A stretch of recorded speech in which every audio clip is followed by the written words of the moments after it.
undergraduate degree is in industrial and systems engineering from Auburn University. I have an MBA from the University of Southern Mississippi in Hattiesburg, and I have an MBA from Harvard University.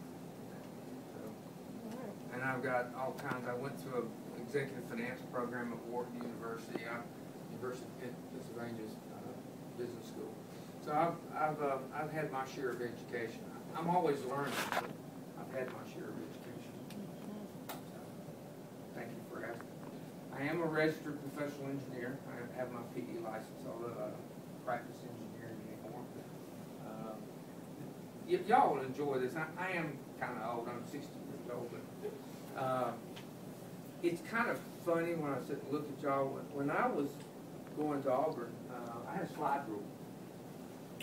And in my sophomore year, the very first calculator came out, made by Texas Instruments, called it SR10. And it was the most marvelous thing.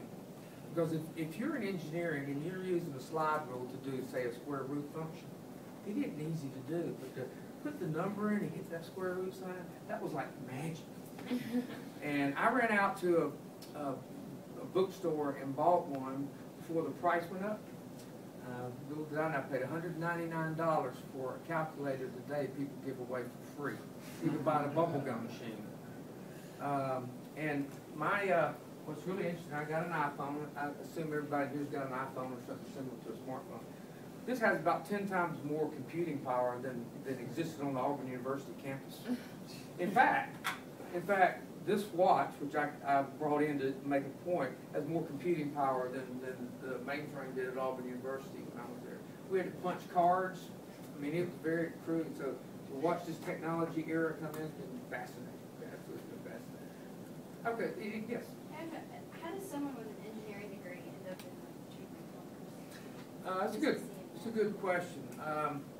Engineering, obviously a lot of math and sciences, and as I go through a career, and we talk about it, careers are an interesting thing. People that think they can plan a career are crazy.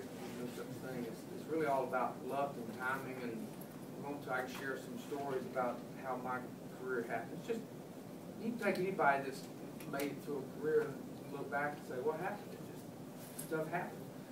But I worked in an engineering organization. I worked over at Southern Company where we designed and built power plants. We had we actually had 4 nuclear plants under construction, about 5 dams under construction, 3 or 4 big fossil fuel plants. And so I did that, and I got an assignment from my engineering executive vice president to create a productivity improvement program. You know, we were growing so fast, we could not hire enough engineers. We hired every engineer we could hire from Auburn, University of Alabama, University of Tennessee, but the economy was going wide open. The economy was really growing about 8 to 10% a year, and the load growth was for electrons was just huge. So we were going wide open, and so I got this opportunity. How are we going to improve? We put in place automated drafting, which was a big deal back then. I mean, they had this huge machine about as big as this room that you could sit at a computer screen and load it. It would draw. You know, the computer would draw. I thought that was just bad. CAD/CAM system. I mean, it was very friendly CAD/CAM system. But we did a lot of things to improve performance of the company. And then I got assigned to a project to redesign the compensation system for 33,000 employees or so. And that was really cool. And I got a project. I was a director of corporate performance for Alabama Power Company, where my job was to design performance measures for the whole company. And so I started getting further away from organizations. And then I ran a number of business units in the Southern Company. And in my capacity with Southern Company, I ran our organizational consulting function for a while. On behalf of the Southern Company, I consulted with a lot of companies outside the organization. I coordinate best practice visits for our executives of Southern Company and what they did to understand other companies. We brought, thank you, Jack Welch down from General Electric. I don't know if y'all have studied Jack Welch, probably the most prominent CEO in the world. He was a CEO of GE for about 15 years. he has a very unique style about him, but he's one of the very best at creating a vision and managing change. And again, GE was the largest corporation on the face of the earth when he was CEO. So I just kept getting further and further away, and sort of became, I started getting into finance, budgeting and finance, and went back to work to get a finance degree.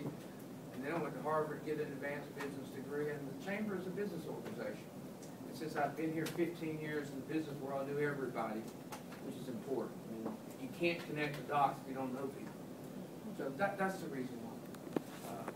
Long answer to a question, but that's the reason why. Just gradually got away from hardcore engineering. If you could go back, you know, hindsight is 2020. What would be some of the changes you made career-wise? Would have made career-wise? An area that I wish I'd spent more time in my career is corporate finance. And as I began to learn, if you really want to understand how the guts of an organization works, especially a for-profit organization, learning to dissect the financials and drive behavior to impact the financials for the owners is really, really powerful regardless of what you do. You're always having to put together business cases for a new computer system or business cases to invest in a marketing program or an ad program or whatever. And having a finance background allows you to put that business case in hard numbers. So if I had to do that, that's the way I was going to be a doctor. And I was a poor child, and I didn't have any money, so I didn't think I could go to medical school. So I saved my money when I graduated from high school in Nashville, Georgia, and saved enough money to go we were on the quarter system, the first quarter. And I took and got an ROTC scholarship, which paid for all my books and tuition. And then when I was co-oping, I was on the co-op program. Also, I worked a second job, so I paid every dime of my education. There was no Hope Scholarship back then. How many of you are on the Hope Scholarship right now? Just two? Mine ran out. What happened? Ran out of hours. Oh, ran out? Yes. I'm actually part of our, Cobb is Cobb's second largest community in the state of Georgia, but working on a program right now to allow Hope Scholarship to be refunded full 100%. But anyway, that was my journey, and I didn't think I could go to medical school, so I got an engineering degree because if I did, I knew I'd get a job. But I wish, and I got into my second MBA program at Harvard way too late to change careers, so it's still been very helpful to me. But that's what I do. I'd be sure I was well-grounded in principles of finance.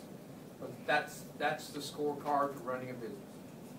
Income statement, balance sheets, you better be able to read it and interpret it and know what drives the numbers, and make sure you got financial ratios down pat. And it gives you credibility in the company too. If you can read and understand how the financials work together, it really is going to help your career. So that's what I do.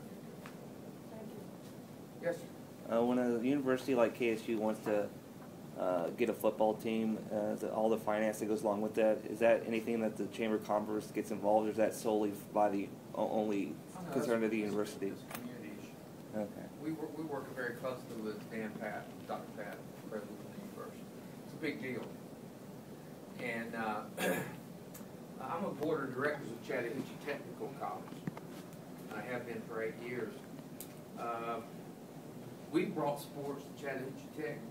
We have a football team. We have a basketball team. Trying to create a sense of unity. We did something 3 years ago that had never been done. We merged 3 campuses. Chattahoochee Technical College, Appalachian Tech, and North Metro Tech. We put those together into one school. And I know, I assume if you read, there's rumors going around that KSU and Southern Poly are going to merge. That's just rumors.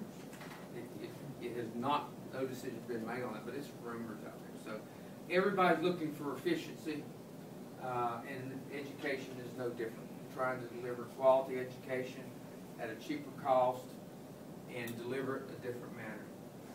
I strictly learned when I was growing up about material in a classroom looking at a book. And y'all know that's not the way most of your generation learns. You learn through other